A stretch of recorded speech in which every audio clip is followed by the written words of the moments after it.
Dean Martin was having a quiet drink at the bar of the Silver Dollar Casino in downtown Las Vegas on March 15, 1971, when he noticed something that made his blood boil. At a poker table 20 feet away, he watched a dealer systematically cheat three working-class gamblers out of their hard-earned money using techniques so subtle that the players never realized they were being robbed.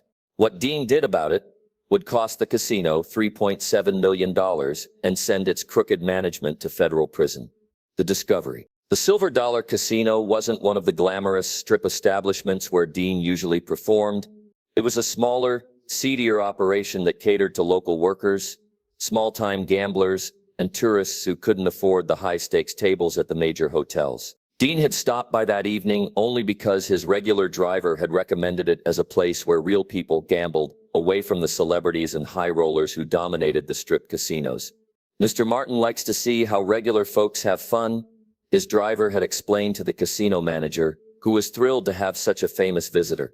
The Silver Dollar's owner, Vincent Castellano, had personally escorted Dean to a VIP section near the main gaming floor, providing him with complimentary drinks and making sure he felt welcome. But Dean preferred to observe, rather than gamble, and what he observed made him sick. At table 7, dealer Marcus Webb was running a 5-card stud poker game for 3 players who were clearly working men spending their weekly paychecks. Dean could tell from their clothes, their conversation, and their careful way of handling money that these weren't wealthy tourists. They were guys who had saved up for a night out in Vegas.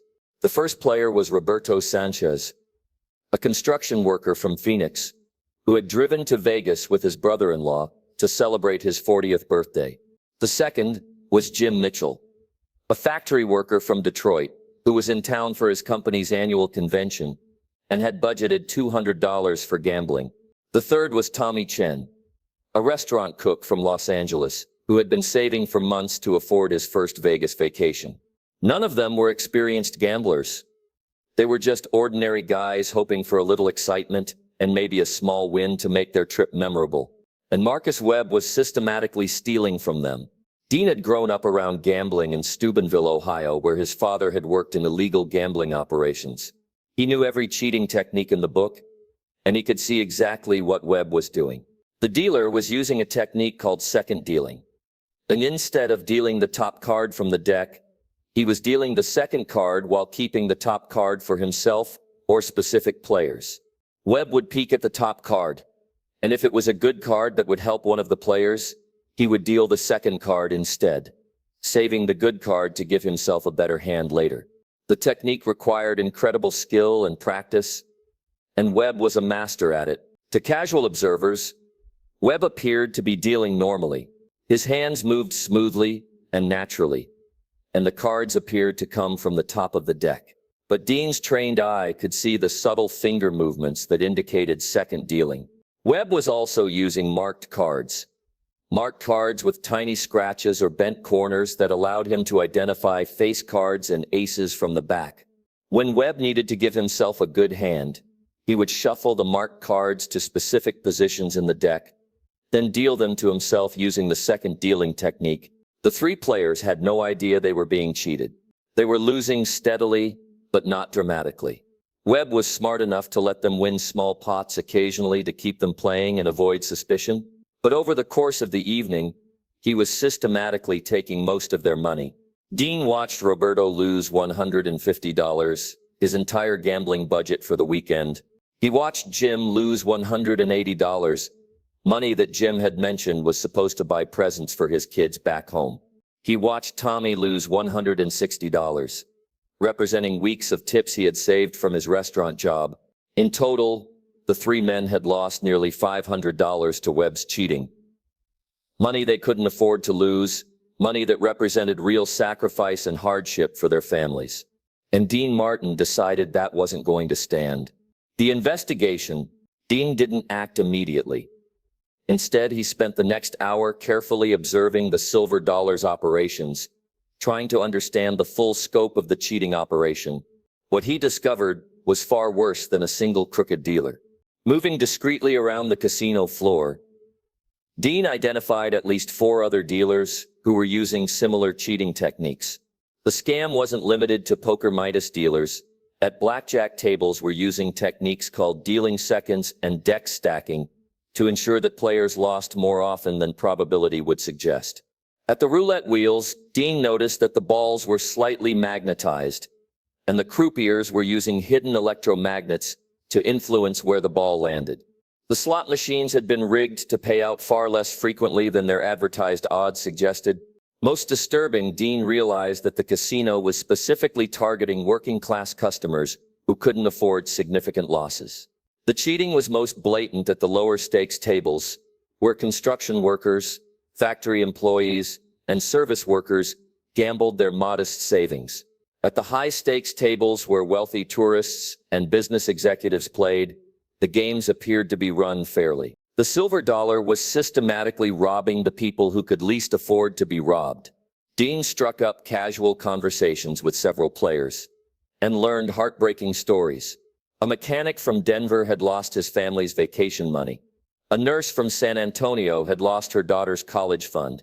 A retired postal worker had lost his entire Social Security check. These weren't wealthy people gambling for entertainment. They were ordinary Americans having their dreams stolen by sophisticated criminals. Dean also discovered that the cheating operation extended beyond the gaming floor. The casino's restaurant was overcharging customers and automatically adding false charges to bills. The hotel was charging resort fees and service charges that were never disclosed to guests. The silver dollar was running a comprehensive fraud operation designed to extract maximum money from unsuspecting customers. But Dean's most shocking discovery came when he overheard a conversation between Vincent Castellano and the casino's pit boss, Anthony Rodriguez. "How much did we take from the construction workers tonight?" Castellano asked. "About 3 grand from the poker tables, maybe another 2 from blackjack," Rodriguez replied. "These working guys are easy marks. They don't know enough about the games to spot what we're doing." "Good. Keep targeting that demographic. They come to Vegas once or twice a year with their whole savings, and they're too embarrassed to complain when they lose everything." Dean felt his anger rising as he listened to these criminals talk about deliberately targeting working families.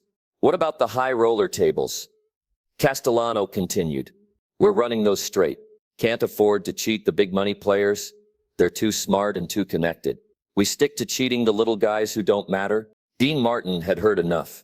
Gathering evidence. Dean knew that simply reporting the casino to authorities might not be effective.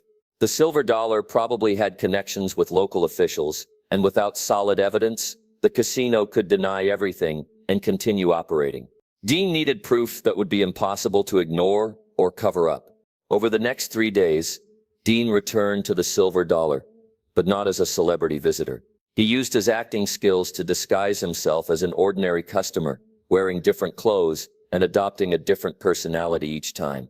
On his second visit, Dean posed as a retired insurance salesman from Ohio, wearing a cheap suit and speaking with a working-class accent.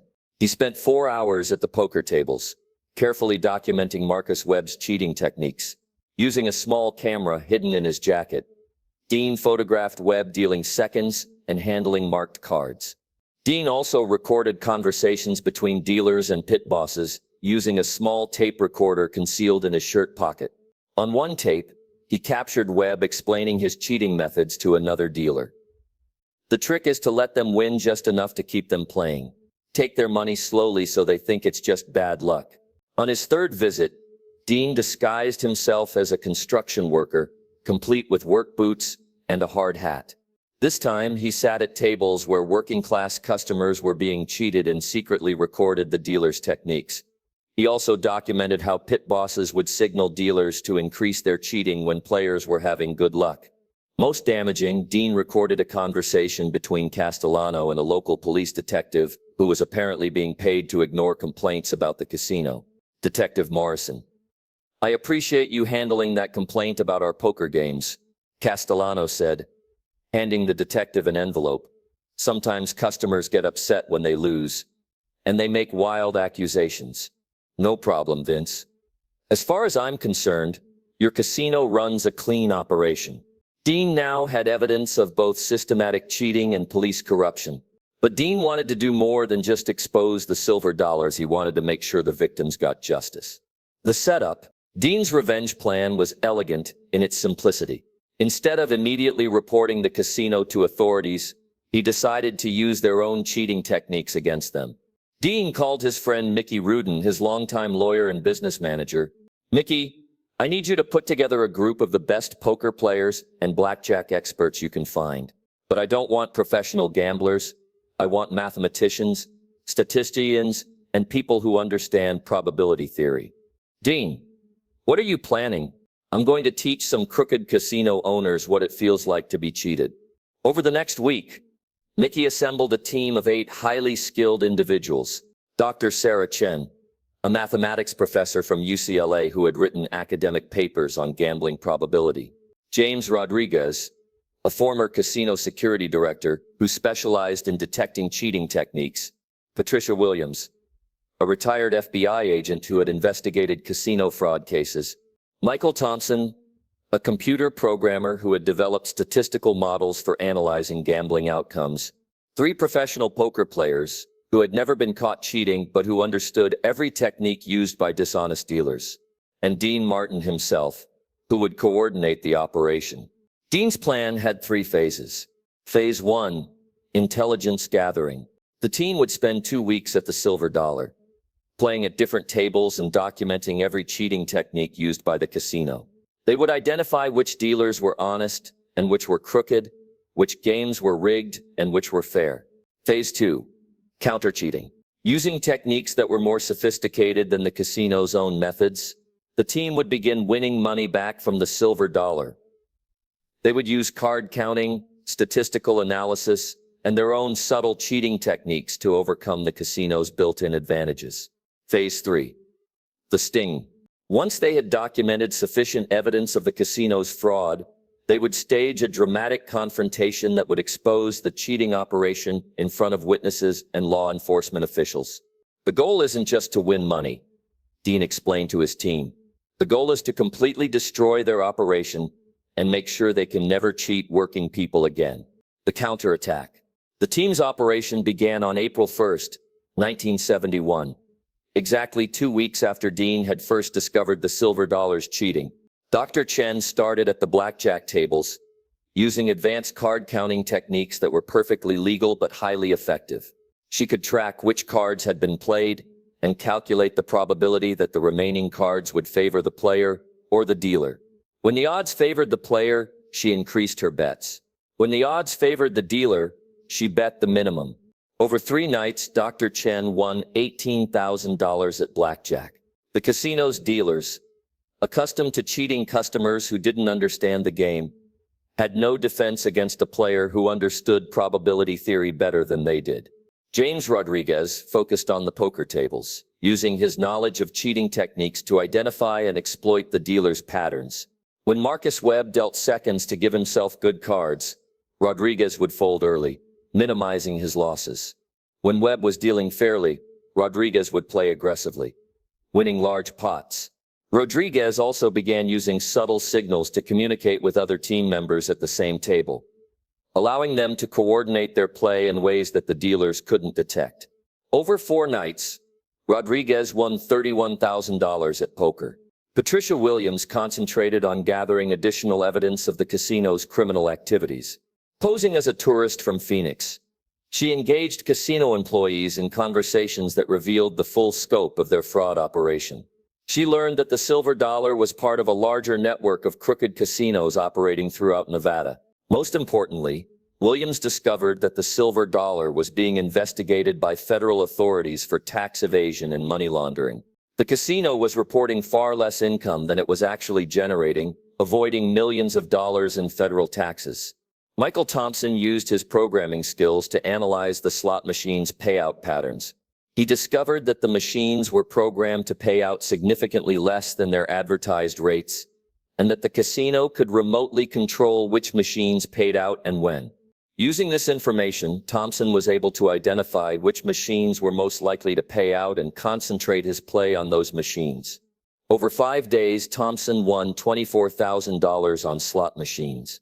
The 3 professional poker players worked as a coordinated team, using techniques that were technically cheating, but were far more subtle than the casino's crude methods. They could communicate the contents of their hands through barely perceptible signals, allowing them to make optimal betting decisions. They could also identify marked cards and use that information to their advantage.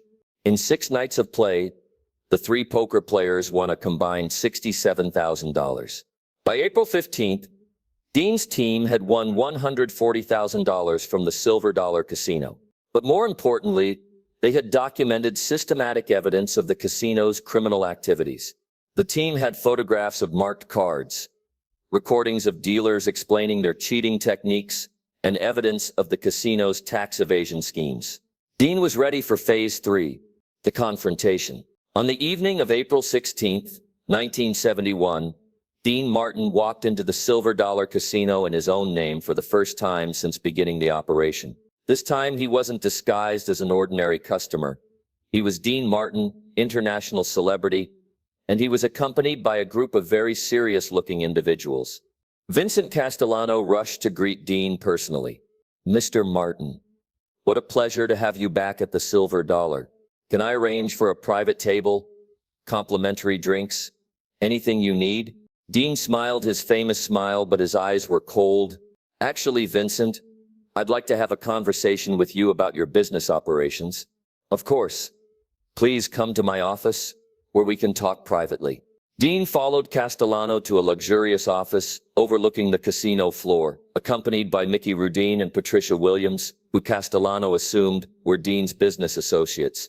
"Vincent, I've been watching your casino for the past 3 weeks, and I've discovered some interesting things." Castellano's expression remained friendly, but Dean noticed a slight tension around his eyes. "Oh, what kind of things?" Dean placed a manila folder on Castellano's desk and opened it to reveal photographs of marked cards, transcripts of recorded conversations, and documentation of the casino's cheating techniques. "These kinds of things." Castellano's face went pale as he looked through the evidence. "Vincent, your dealers have been systematically cheating customers, particularly working-class customers who can't afford to lose money." "Mr. Martin, I think there's been some misunderstanding." Dean interrupted him. "There's no misunderstanding. I have photographs, recordings, and eyewitness testimony. Your operation is completely corrupt." Castellano stood up from his desk, his friendly demeanor replaced by cold calculation. "Mr. Martin, even if what you're saying is true, what do you plan to do about it? You're in my casino, in my office, and this is Las Vegas. Things work differently here." Dean smiled. "You're right, Vincent. Things do work differently here, but they work differently for me too." Dean nodded to Patricia Williams, who opened her briefcase and removed a badge identifying her as a former FBI agent working as a private investigator. "Mr. Castellano, you're being served with a federal subpoena to appear before a grand jury investigating casino fraud and tax evasion." Castellano's hands began shaking as he read the legal documents. "This investigation has been ongoing for 8 months." Williams continued. "Mr. Martin's evidence has provided the final proof needed to bring criminal charges." Dean leaned forward. "But that's not all, Vincent." He nodded to Mickey Rudin, who opened his own briefcase and removed additional documents. "Over the past 2 weeks, my associates and I have won $140,000 from your casino using techniques that are far more sophisticated than your crude cheating methods." "That's impossible. Our games are designed to ensure the house always wins." Dean laughed. "Your games are designed to cheat unsophisticated customers. But my team includes mathematicians, computer programmers, and former casino security experts. We've been beating you at your own game." Mickey spread out documentation showing the team's winnings. "All of this money was won legally. We used card counting, probability analysis, and pattern recognition minus techniques that are perfectly legal but highly effective against casinos that rely on cheating rather than proper odds." Castellano realized that he had been completely outmaneuvered. "What do you want?" he asked. Dean's expression became deadly serious. "I want you to immediately stop all cheating operations at this casino. I want you to refund money to every customer who has been cheated over the past 6 months.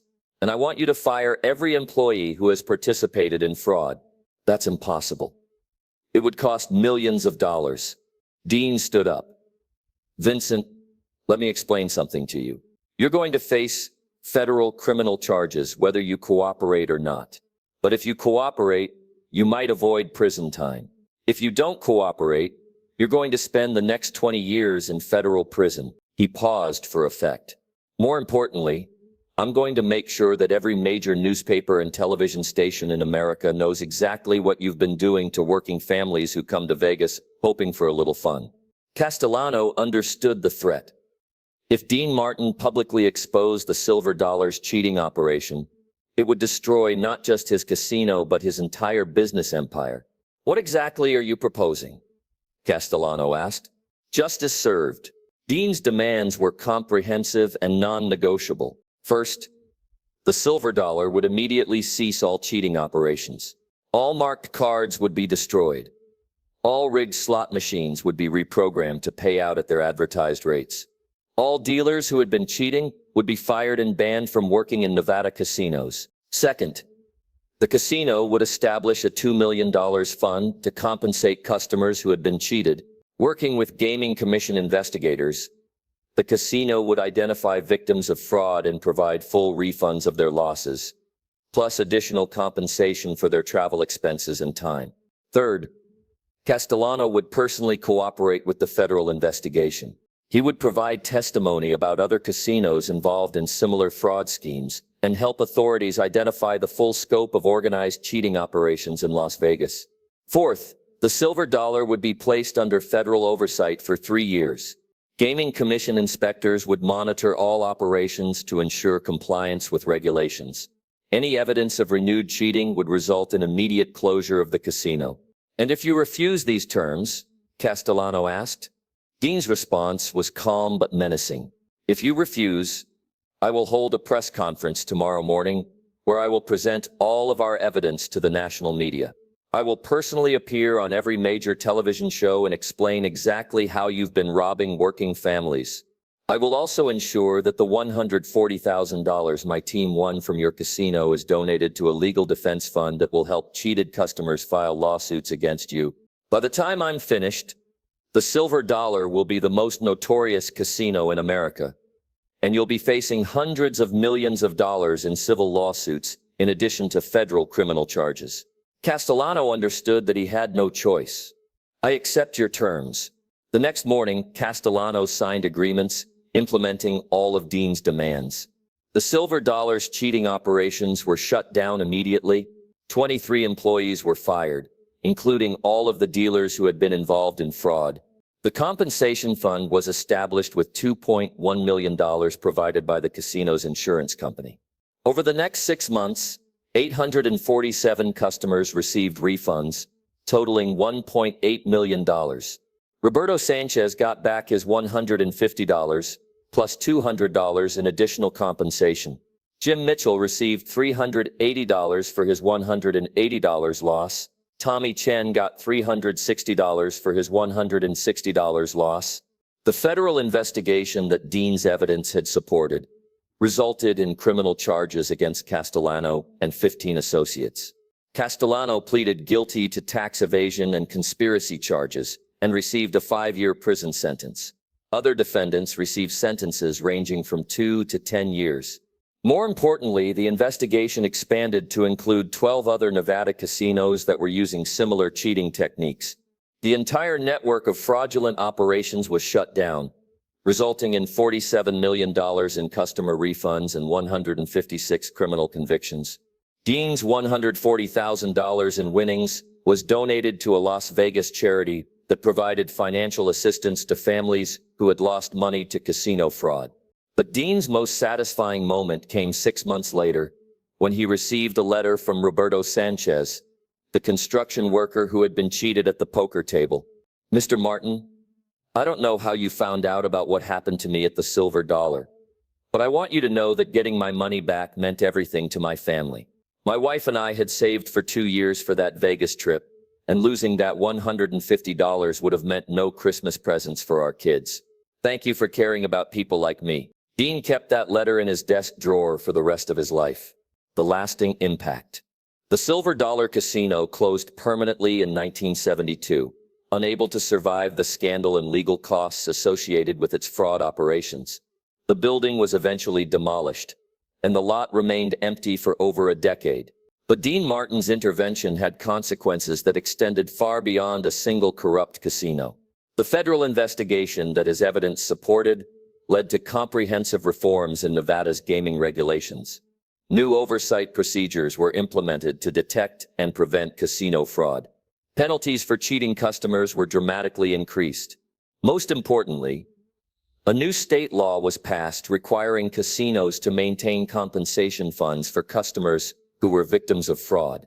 The Martin Act, as it became known in the gaming industry, established strict liability for casinos that cheated customers and provided mechanisms for victims to receive immediate compensation. Dean's action also inspired other entertainers to take stands against corruption in the Las Vegas gaming industry. Frank Sinatra publicly supported stronger gaming regulations. Sammy Davis Jr. refused to perform at casinos that had been cited for fraud. Other major entertainers began using their influence to demand ethical treatment of customers. The entertainment industry's pressure helped create a cultural shift in Las Vegas. Casinos that had previously viewed cheating as an acceptable business practice began to understand that their reputations depended on fair treatment of customers.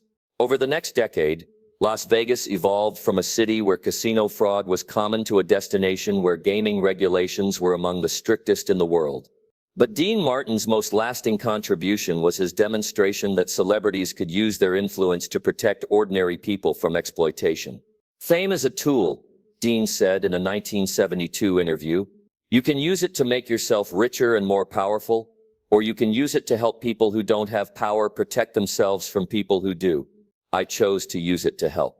In 1985, 13 years after the Silver Dollar case, Dean received a letter from Tommy Chen, the restaurant cook who had been cheated in the poker game that started everything.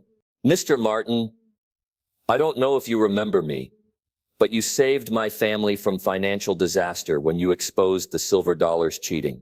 I wanted you to know that I used the money you helped me get back to start my own restaurant. Today, I'm opening my 5th location, and I employ 47 people. None of this would have been possible without what you did. I've named my newest restaurant Martin's Place in honor of what you taught me.